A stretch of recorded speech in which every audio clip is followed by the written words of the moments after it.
இந்த போட்டோல இருக்கிற பொண்ணை எங்கேயாவது பாத்தீங்களா? இல்லைங்க, பார்க்கலீங்க. ஓ, பொண்டாட்டி தேடி அலையிறியா? அவன் தான் ஹாஸ்பிட்டல் இருக்கல, நல்லா தேடி அலைங்கடா. அண்ணா டீ ஒன்று லைட்டாக ஸ்ட்ராங்க மீடியமா போடுங்க. சார் ஒரு நிமிஷம். என்ன விஷயம் சார்? இது என் ஒய்ஃப் சார். இவங்களை எங்கேயாவது பாத்தீங்களா? இவங்களை காணோம். இவங்களை எங்கேயோ சார் சார் பார்த்துருக்கீங்களா சார்?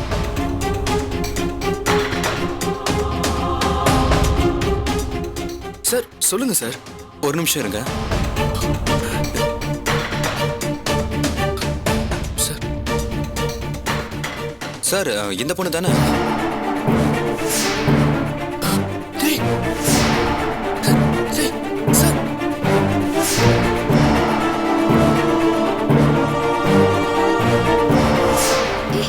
கவிதாவுக்கு என்னாச்சுடா? ஹாஸ்பிட்டல் எப்படி சார்? தெரியலங்க, காலையில் தான் வாட்ஸ்அப்ல இந்த தகவல் வந்துச்சு. ஹாஸ்பிட்டல்ல இருக்கிறவங்க யாருன்னு அடையாளம் தெரியாம தான் இப்படி அனுப்பியிருப்பாங்க போல இருக்கு. கவிதா, டேய் வாடா முதல்ல ஹாஸ்பிட்டல் போலாம். சார் எந்த ஹாஸ்பிட்டல் சார்?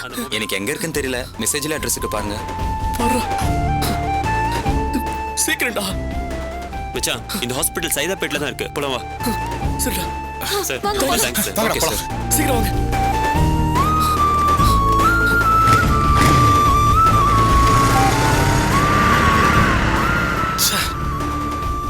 அதுக்குள்ள கண்டுபிடிச்சிட்டானே. அங்க வளர்மதி ஆண்டி வேற இருப்பாங்க. இவன் போய் பேசி அங்க வேற ஏதாவது பேச்சுவார்த்தை ஓடிச்சுன்னா தப்பாச்சே. இதை உடனே அம்மா கிட்ட சொல்லணும். என்னங்க சொல்றீங்க? இவ்ளோ நடந்து போச்சா?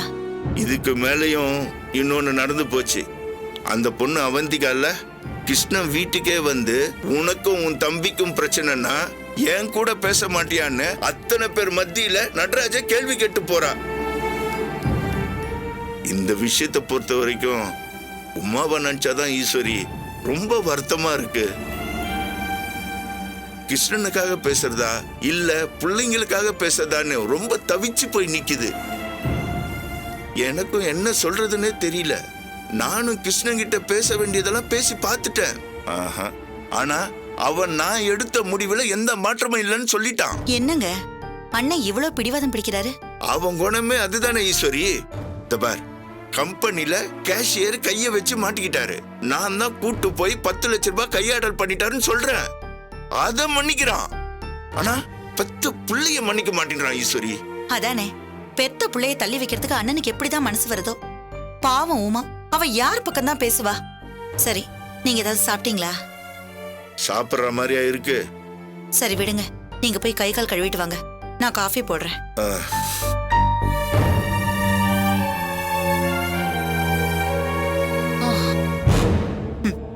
எல்லாம் நம்ம நினைச்ச மாதிரி தான் நடக்க போகுது. வாடா. அம்மா, அந்த திலீபன் இருக்கால, உங்க அப்பா இருக்காருடா. மெதுவா சொல்லு. அம்மா, திலீபனுக்கு கவிதா ஹாஸ்பிட்டல் இருக்க விஷயம் எல்லாம் தெரிஞ்சு போச்சுமா? என்னடா சொல்ற? கிருஷ்ணனை பத்தி கொளுத்தி போடுறதுக்காக டீ கடையில் அந்த வேலையை நான் பார்த்துட்டு இருந்தேன். அப்ப கவிதாவை தேடி திலீபி அங்க வந்தான். அங்க வந்த ஒருத்தன் வாட்ஸ்அப்ல இருக்க மெசேஜ் காமிச்சா அதுல கவிதா ஹாஸ்பிட்டல் இருக்க போட்டோ இருந்துச்சு. அதை பார்த்து கவிதா இருக்க இடம் தெரிஞ்சு ஹாஸ்பிட்டலுக்கு அவளை தேடி போயிட்டான். என்னடா சொல்ற? ஆமாமா, நான் தான் கண்ணால பார்த்தேன். ஐயாவே வாங்கண்ணே. வாங்க. எங்கம்மா ஐயாவை காணோம்? உட்காருங்கண்ணே, கூப்பிடுறேன். சரிம்மா. என்னங்க என்னங்க? வர ஈஸ்வரி. புண்ணியக்கோடி என்ன? வாங்க புண்ணியக்கோடி. என்ன ஐயாவு இவ்வளவு நடந்திருக்கு, ஒரு வார்த்தை கூட சொல்லல? என்ன நடந்திருக்கு? என்ன சொல்லணும்? இதான் ஐயாவு உங்ககிட்ட பிடிச்ச விஷயமே. பழகுன இடத்துல இருந்து ஒரு வார்த்தையை கூட புடுங்க முடியாதே. யோ, என்ன விஷயம்னு சொல்லு. அதான் ஊரே பேசுதே, இதுல நான் வேற சொல்லணுமா? பார், ஊர்ல 1000 பேசுவாங்க, அதுக்கு நான் என்ன பண்றது? வந்த விஷயத்த முதல்ல சொல்லு. வந்த விஷயம் என்ன, எல்லாம் நொந்த விஷயம்தான். என்னம்மா, வீட்டுக்கு வந்தவனுக்கு ஒரு காப்பி கூட கிடையாதா? கொண்டு வரேன். ஸ்ட்ராங்காவே போட்டு கொடுமா. ஏன் ஐயாவு, உன் முதலாளி அதான் உன் நண்பன் கிருஷ்ணன், ஏன் இப்படி இருக்காரு? இப்போ உனக்கு என்ன வேணும்? அட கோவிச்சுக்காதப்பா, அவருடைய 3வது பையன் திலீபனுக்கு கல்யாணம் ஆயிருக்காமே, அதுவும் காதல் கல்யாணமாமே. ஆமா, இதெல்லாம் உனக்கு எப்படி தெரியும்? ஆமா, என்னையே கேளு. இத மட்டுமா சொல்றாங்க? இன்னும் என்னென்னமோ சொல்றாங்க. ஐயாவு உன் நண்பன் நல்லவன் உத்தமன் அப்படி இப்படின்னு கடவுள் ரேஞ்சுக்கு பேசுவேன். ஆனா அவர் என்னன்னா இந்தாங்கண்ணே காஃபி. குடுமா ரொம்ப சந்தோஷம். என்னப்பா இது, மகன் பண்ண கல்யாணம் பிடிக்கல சரி, பொண்ணை எனக்கு பிடிக்கல வீட்டுக்குள்ள வராத, நீ என் மகனே இல்லைன்னு சொல்லலாம் அதுவும் சரி. அதுக்காக மருமகளை எவனாச்சும் லாரி ஏத்தி கொல்ல பாப்பானா? இது அநியாயமா இல்ல இருக்கு. யாரையா சொல்ற? அட உன் நண்பன் கிருஷ்ணனை தான்ப்பா சொல்றேன். வீட்டுக்கு வந்த மருமகளை கம்பெனி லாரியை விட்டு ஏத்தி கொல்ல பார்க்கலாமா? டேய் போடா வெளியே, போடா வெளியே. ஏடா யாரை பத்தி பேசுற? கிருஷ்ணனை பத்தி பேசுற? கிருஷ்ணனை பத்தி உனக்கு தெரியும்? அப்பா, வெளியே போ. என்னப்பா பெரியவர் அவரை போய் ச்சே, என்னங்க நீங்க? டேய் இன்னொரு வாட்டி இது மாதிரி எவனா பேசிட்டு வந்தீங்க வெட்டியே போட்டுடுவேண்டா. என்னெல்லாம் பேசுறானுங்க, இதெல்லாம் என் கிருஷ்ண காதால கேட்டானா? ஐயோ ஈஸ்வரி, இந்த மாதிரி நேரத்துல நான் அவ கூட தான் இருந்திருக்கணும். நான் விட்டுட்டு வந்தது ரொம்ப தப்பா போச்சுமா. இதெல்லாம் கேட்டா அவ ரொம்ப தவிச்சு போயிடுவான். ஈஸ்வரி நான் கிளம்புறேன். ஈஸ்வரி நான் போயிட்டு வந்துடுறேன். என்னங்க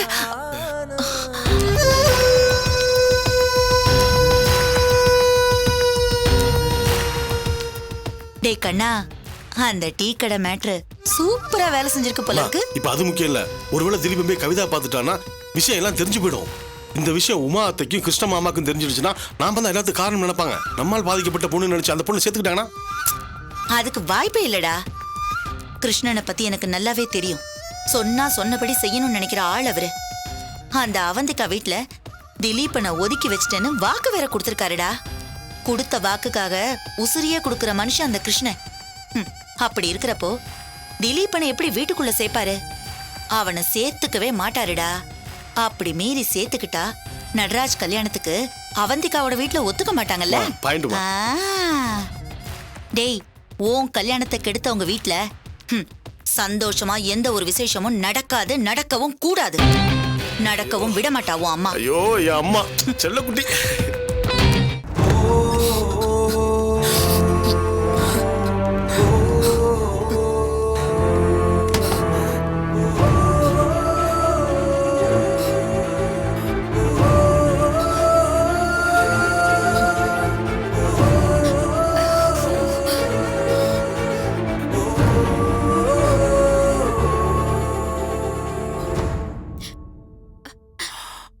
அவங்க பேசிட்டு நம்ம வெளியே இருப்போம். போங்கடா, போங்க போங்க.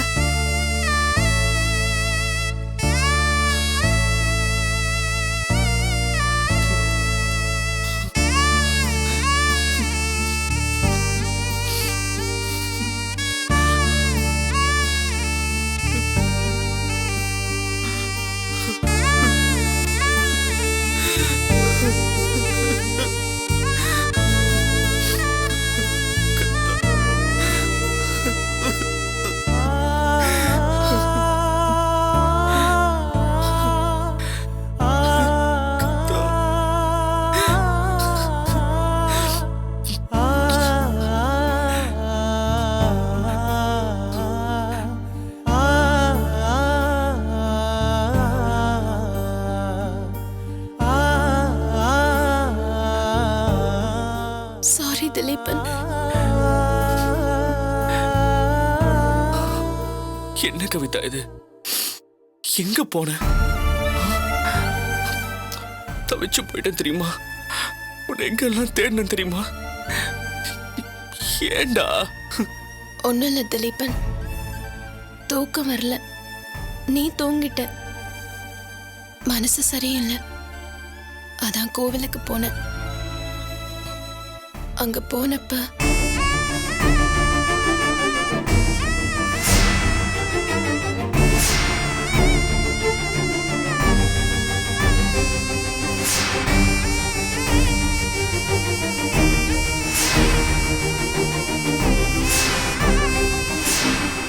போன இடத்துல மனசுக்கு நிம்மதி தர்ற மாதிரி அந்த அம்மா பேசினாங்க.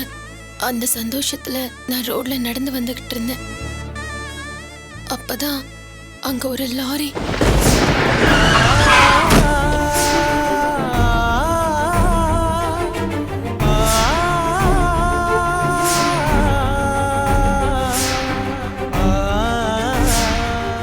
கவிதா, கண் விழிச்சா நான் இங்கே இருக்கேன்.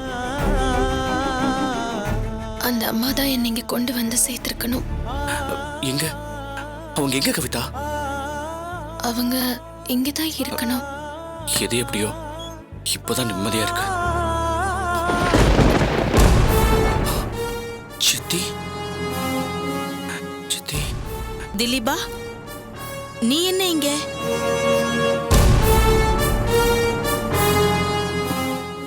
என் ஒய்ஃப் கவிதா.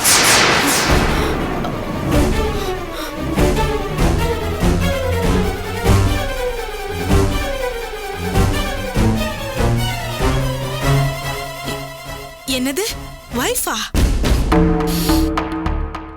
ஆமா சித்தி, என் ஒய்ஃப்.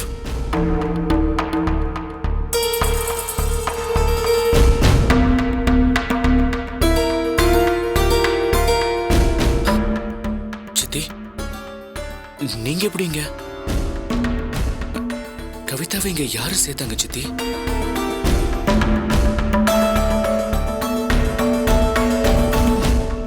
நீ சேர வேண்டிய இடத்துல தான் சேர்ந்திருக்கமா. என்ன சொல்றீங்க சித்தி? ஆமா திலீபா, கவிதாவை இங்க கொண்டு வந்து சேர்த்தது வேற யாரும் இல்ல, உமாதான்.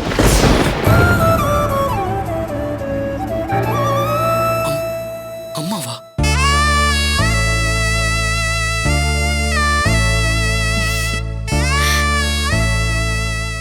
அந்த அம்மாவை நீ பார்க்கணும்னு துடிச்சிட்டு இருந்தல்ல, அது வேற யாரும் இல்ல, அவங்க உன் அத்தை தான் கவிதா.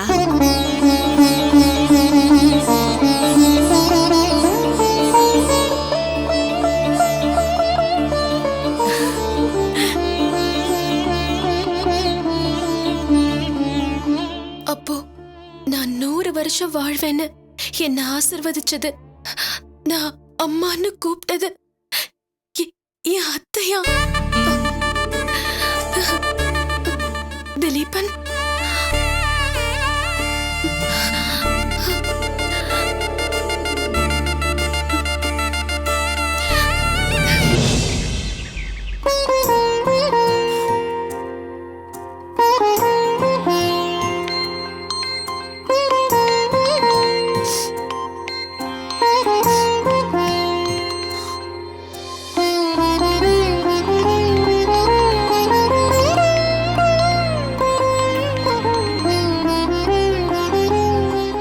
சொல்லு வளர்மதி, அந்த பொண்ணு கண்ணு முழிச்சிட்டாளா? பேசினாளா? ஹலோ வளர், என்னாச்சு? அந்த பொண்ணு கண்ணு முழிச்சிட்டால? கவிதா கண்ணு முழிச்சிட்டா. ஓ, கவிதாவா அந்த பொண்ணோட பேரு? ஆமா, உன் மருமக பேரு கவிதா. யாரு? என்ன சொல்ற? யாரு மருமக? நீ காப்பாத்தி கரை சேர்த்தது வேற யாரும் இல்ல, ஓ மருமக கவிதா தான். வளர், நீ என்ன சொல்ற? கவிதா திலீபனோட பொண்டாட்டி. கவிதாவா? ஆமா, எனக்கே இப்பதான் தெரியும். நான் ஹாஸ்பிட்டல்ல தான் இருக்கேன்.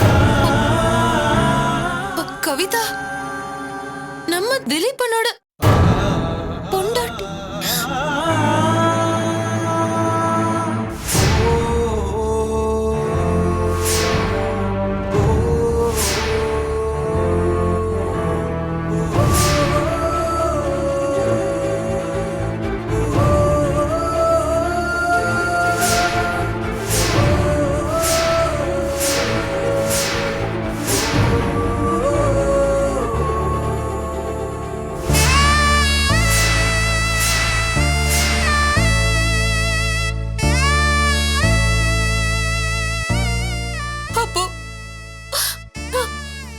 காப்பாத்தினது ஏன் மருமகளையா?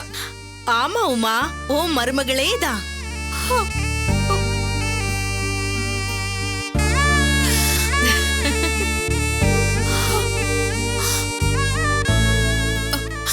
வளர்மதி, நீ போன வை. இன்னும் கொஞ்ச நேரத்துல நான் அங்க இருப்பேன். உமா, அண்ணன் ஏதாவது? இல்ல வளர்மதி, நியாயமான கேள்வியை கேட்காம இருக்கிறது தப்புதான். நீ அங்கே இரு, நான் வரேன். சரி.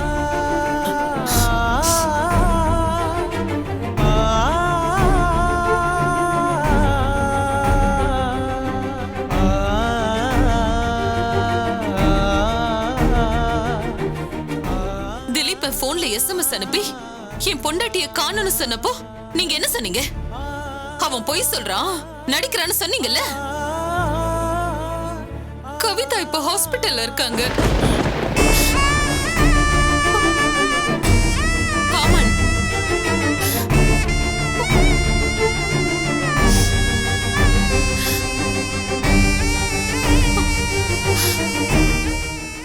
இன்னும் சொல்ல போனா அவளை காப்பாத்தினதே நான் தாங்க. அம்மா, என்னம்மா சொல்ற? ஆமாண்ணே, இவர் திலீபன் விஷயமா போன் பண்ணி சொன்னாருல்ல. நான் கோவில இருந்து அவசரமா கிளம்பி வரும்போதுதான் அந்த பொண்ணு லாரியில அடிபட்டு கிடந்துச்சு.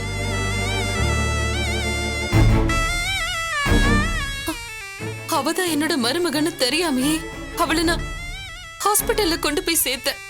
அங்க வளர்மதிய பாத்துக்க சொல்லிட்டு வந்திருக்கேன். நம்ம வளர்மதி தான் போன்ல எல்லாத்தையும் சொன்னா.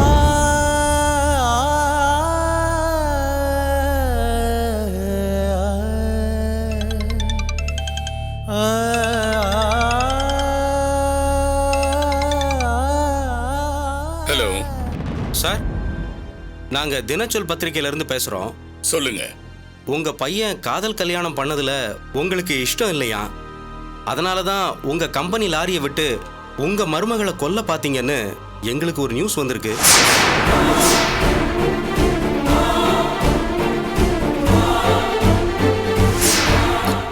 என்னங்க?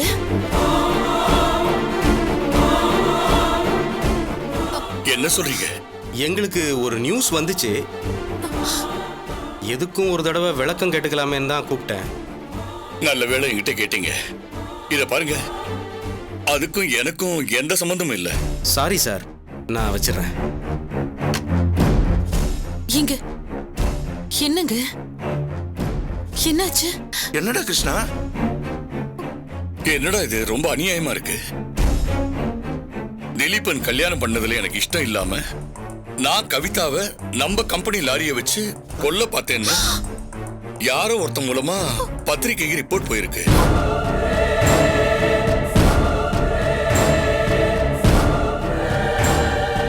அவராவது உன் மேல இருக்க மரியாதையில கூப்பிட்டு கேட்டிருக்காரு. ஒருத்தன் பழகுன குத்தத்துக்கு என்கிட்ட வந்து இத சொல்லி அடி வாங்கி போயிருக்கான் கிருஷ்ணா. விஷயம் ரொம்ப தப்பா போகுது. ஐயோ, என்னங்க? அண்ணே, லாரி அடிச்சது என்னமோ உண்மைதான். ஆனா அந்த லாரியை நான் சரியா பார்க்கல.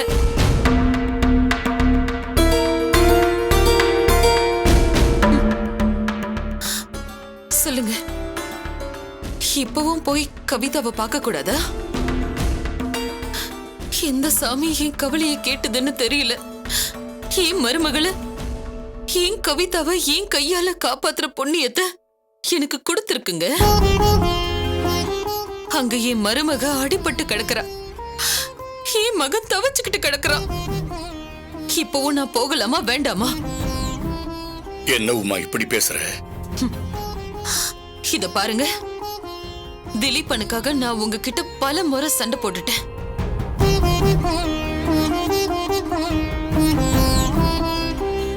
அப்பவும் நீங்க கேட்கல.